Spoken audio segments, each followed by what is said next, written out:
ಕೇಸರಿ ಬಣ್ಣ ಧೈರ್ಯ, ಶಕ್ತಿ ಮತ್ತು ತ್ಯಾಗವನ್ನ ಸಂಕೇತವಾಗಿದೆ. ಬಿಳಿ ಬಣ್ಣ ಶಾಂತಿ ಮತ್ತು ಸತ್ಯದ ಸಂಕೇತವಾಗಿದೆ.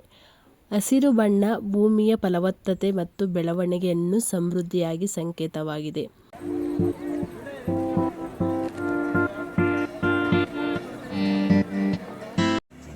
ಹಾಯ್ ಹಲೋ, ಎಲ್ಲರೂ ಹೇಗಿದ್ದೀರಾ? ಎಲ್ಲರೂ ಚೆನ್ನಾಗಿದ್ದೀರಾ ಅಂತ ಭಾವಿಸ್ತಾ ಇದ್ದೀನಿ.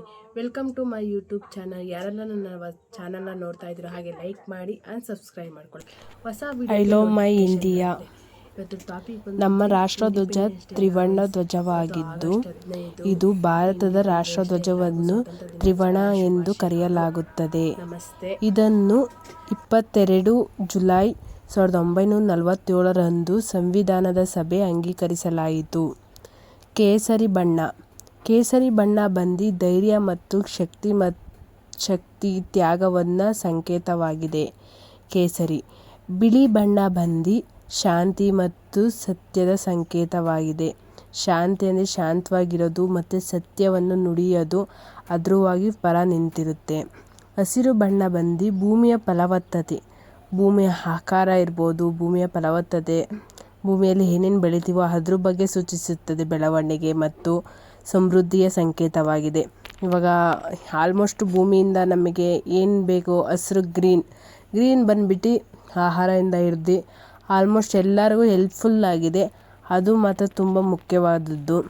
ಆಮೇಲೆ ಅಶೋಕ ಚಕ್ರ ಬಂದ್ಬಿಟ್ಟು ಬಿಳಿ ಪಟ್ಟಿಯಲ್ಲಿರುವ ಮಧ್ಯಮದಲ್ಲಿ ನೀಲಿ ಚಕ್ರದಲ್ಲಿ 24 ಕಡ್ಡಿಗಳನ್ನು, ಇವು ನಿರಂತರವಾಗಿ ಚಲನೆ ಮತ್ತು ಪ್ರಗತಿಯನ್ನು ಸೂಚಿಸುತ್ತದೆ.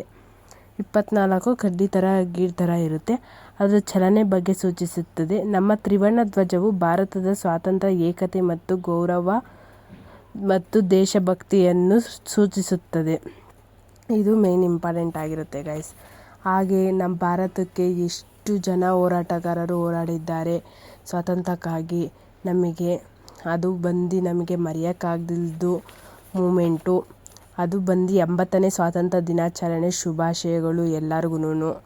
18 ತುಂಬ ಎಲ್ಲ ಕಡೆ ತುಂಬ ಸಡಗರ ಸಂಭ್ರಮದಿಂದ ಆಚರಿಸುತ್ತಾರೆ. ಪ್ರತಿ ವರ್ಷ ಆಗಸ್ಟ್ 15ರಂದು ಆಚರಿಸುತ್ತಾರೆ. ಸ್ವಾತಂತ್ರ್ಯ ದಿನಾಚರಣೆಯು ಭಾರತದ ರಾಷ್ಟ್ರೀಯ ಹಬ್ಬವಾಗಿದೆ. ಎಲ್ಲೆಡೆ ಭಾರತೀಯ ರಾಷ್ಟ್ರೀಯ ಹಬ್ಬದ ದಿನಾಚರಣೆ ಆಗಿದೆ. ಇದು ಮೇನ್ ಬಂದು ಇಂಪಾರ್ಟೆಂಟ್ ಆಗಿರುತ್ತೆ. ಆಗಸ್ಟ್ 15, 1947ರಂದು ನಮ್ಮ ದೇಶವು ಸ್ವತಂತ್ರವಾಗಿತ್ತು.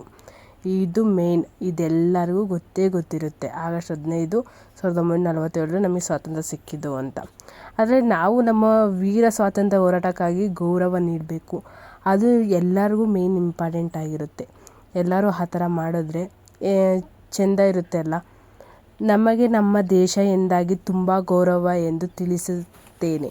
ಅಂದರೆ ಎಲ್ಲರಿಗೂ ಮೇನ್ ಆ ಥರ ಇದ್ದೇ ಇರುತ್ತೆ. ನಮ್ಮ ದೇಶ ನಮ್ಮದಿದು ಅಂತ ಎಲ್ಲರಿಗೂ ಇದ್ದೇ ಇರುತ್ತಲ್ಲ, ಅದಕ್ಕೋಸ್ಕರ. ಧ್ವಜದಲ್ಲಿ 3 ಸಮಾನ ಅಗಲವಾದ ಪಟ್ಟಿಗಳು ಇವೆ. ಮೇಲ್ಭಾಗದಲ್ಲಿ ಕೇಸರಿ, ಮಧ್ಯದಲ್ಲಿ ಬಿಳಿ ಮತ್ತು ಕೆಳಭಾಗದಲ್ಲಿ ಹಸಿರು ಬಣ್ಣವಿದೆ. ಅಶೋಕ ಚಕ್ರವು ಸಾರನಾಥನ ಅಶೋಕ ಸಿಂಹಸ್ತಂಭದಲ್ಲಿರುವ ಧರ್ಮಚಕ್ರವು ವಿನ್ಯಾಸದಿಂದ ಪಡೆದಿದ್ದು, ಚಕ್ರವು ನಿರಂತರವಾಗಿ ಚಲನೆ ಮತ್ತು ದೇಶದ ಪ್ರಗತಿಯನ್ನು ಸಂದೇಶವನ್ನು ನೀಡುತ್ತದೆ. ನಮ್ಮ ರಾಷ್ಟ್ರಧ್ವಜ ಕೇವಲ ಒಂದು ಬಾವುಟವಲ್ಲ, ಇದು ಭಾರತದ ಸ್ವಾತಂತ್ರ್ಯ, ಏಕತೆ ಮತ್ತು ಗೌರವ, ತ್ಯಾಗ ಮತ್ತು ದೇಶಭಕ್ತಿಯ ಪ್ರತೀಕವಾಗಿರುತ್ತದೆ. ಮತ್ತು ಅತ್ಯಂತ ಧ್ವಜಾರೋಹಣ ಕೆಂಪು ಕೋಟೆಯಲ್ಲಿ ಮಾಡಿರ್ತಾರೆ. ಎಷ್ಟು ಚೆಂದವಾಗಿರುತ್ತೆ ಅಂದರೆ ಅದು ಮೂಮೆಂಟ್ ನೋಡಿರೋರಿಗೆ ಮಾತ್ರ. ದೆಹಲಿಯಲ್ಲಿ ನಡೆಯೋದು ಅದು ಎಷ್ಟು ಚೆಂದವಾಗಿ ಮಾಡ್ತಾರೆ ಅಂದರೆ, ನಾವು ಮೊಬೈಲಲ್ಲಿ, ಟಿವಿಯಲ್ಲಿ ಅದರಲ್ಲಿ ನೋಡಿರ್ತೀವಿ. ಅದರಲ್ಲಿ ನೋಡೇ ಕಣ್ಣು ತುಂಬಿಸ್ಕೊಳಕ್ಕಾಗಲ್ಲ, ಅಷ್ಟು ಚೆನ್ನಾಗಿ ಮಾಡಿರ್ತಾರೆ. ಅದನ್ನು ತುಂಬ ಮಿಸ್ ಮಾಡ್ಕೊತೀವಿ. ಆದರೆ ಏನು ಮಾಡೋಣ, ಎಲ್ಲ ಚೆಂದ ಇರುತ್ತಲ್ಲ ಫುಲ್ಲುನು. ಭಾರತದ ರಾಜಕೀಯ ಐತಿಹಾಸಿಕ 1966ರ ಆಗಸ್ಟ್ 15ರಂದು ಹೊಸ ಮೈಲಿಗಲ್ಲು ಸ್ಥಾಪನೆ ಆಯಿತು. ಭಾರತದ ಪ್ರಥಮ ಮಹಿಳಾ ಪ್ರಧಾನಿಯಾಗಿ ಇಂದಿರಾ ಗಾಂಧಿಯವರು ಕೆಂಪುಕೋಟೆಯ ಮೇಲೆ ತ್ರಿವರ್ಣ ಧ್ವಜವನ್ನು ಹಾರಿಸಿದರು. ಸ್ವಾತಂತ್ರ್ಯ ದೊರೆತ 19 ವರ್ಷಗಳ ನಂತರ ಮೊದಲ ಬಾರಿಯಲ್ಲಿ ಒಬ್ಬ ಮಹಿಳೆ ಕೆಂಪುಕೋಟೆಯಲ್ಲಿ ಧ್ವಜಾರೋಹಣ ನಡೆಯಿತು. 1966ರಲ್ಲಿ ಈ ಘಟನೆಗಳು ಕೇವಲ ಒಬ್ಬ ನಾಯಕಿಯ ರಾಜಕೀಯ ಮೈಲುಗಲ್ಲಿಯಾಗಿತ್ತು. ಸ್ವತಂತ್ರ ಭಾರತದಲ್ಲಿ ಮಹಿಳಾ ಸಬಲೀಕರಣ, ನಾಯಕತ್ವದ ಮತ್ತು ಸಂವಿಧಾನದ ಸಮಾನತೆಯನ್ನು ಅತ್ಯುನ್ನತವಾಗಿ ಸಂಕೇತವಾಗಿ ಐತಿಹಾಸಿಕ ಪುಟಗಳಲ್ಲಿ ದಾಖಲೆಯಾಗಿದೆ. ಈ ಹಿಂದೆ ಅವರ ತಂದೆ ಪಂಡಿತ್ ಜವಾಹರಲಾಲ್ ನೆಹರು ಸತತವಾಗಿ 17 ವರ್ಷಗಳ ಕಾಲ ಧ್ವಜ ಹಾರಿಸಿದರು. ಅದೇ ಸ್ಥಳಗಳಲ್ಲಿ ಇಂದಿರಾ ಗಾಂಧಿಯವರು ನಿಂತು ಧ್ವಜಾರೋಹಣ ನೆರವೇರಿಸಿದ್ದು ದೇಶದ ಜನರಿಗೆ ಭಾವನಾತ್ಮಕ ಕ್ಷಣವಾಗಿತ್ತು. ವಿಶ್ವದ ಅತಿದೊಡ್ಡ ಪ್ರಜಾಪ್ರಭುತ್ವದ ರಾಷ್ಟ್ರವನ್ನು ಒಬ್ಬ ಮಹಿಳೆ ನಡೆಸಿದ್ದು ಮತ್ತು ಕೆಂಪುಕೋಟೆಯಲ್ಲಿ ಇಡೀ ದೇಶವನ್ನು ಉದ್ದೇಶಿಸಿ ಮತ್ತು ಸಂದೇಶ ನೀಡಿದ್ದು ಅಂತಾರಾಷ್ಟ್ರೀಯ ಮಟ್ಟದಲ್ಲಿ ಗಮನ ಸೆಳೆಯಿತು. ಅದರಲ್ಲಿ ಕೋಟ್ಯಾಂತರ ಭಾರತೀಯರು ತ್ಯಾಗ ಬದಲಾಗಿಸಿದ್ದು ದೇಶಕ್ಕೆ ದೊರೆತ ಸ್ವಾತಂತ್ರ್ಯಕ್ಕಿಂತ 80ನೆಯ ಹೆರಡು. ಈ ದಿನವನ್ನು ಇಡೀ ರಾಷ್ಟ್ರ ಅತ್ಯಂತ ವಿಭಜಕವಾಗಿ ಮತ್ತು ಭಕ್ತಿಯಿಂದ ಆಚರಿಸುತ್ತಾರೆ. ಸಾರ್ವಭೌಮತ್ವದ ಸಂಕೇತವಾಗಿ ದೇಶದಲ್ಲಿ ತ್ರಿವರ್ಣ ಧ್ವಜಗಳನ್ನು ಹಾರಾಡುತ್ತಿದೆ. ಈ ಸಮಯವು ಗತಕಾಲದ ಸ್ಮರಿಸುತ್ತಾ ಸೀಮಿತವಾಗಿ ದೇಶ ಸಾಧಿಸಲು ಪ್ರಗತಿಯಾಗಿವೆ ಅತಿ ಹೆಚ್ಚು.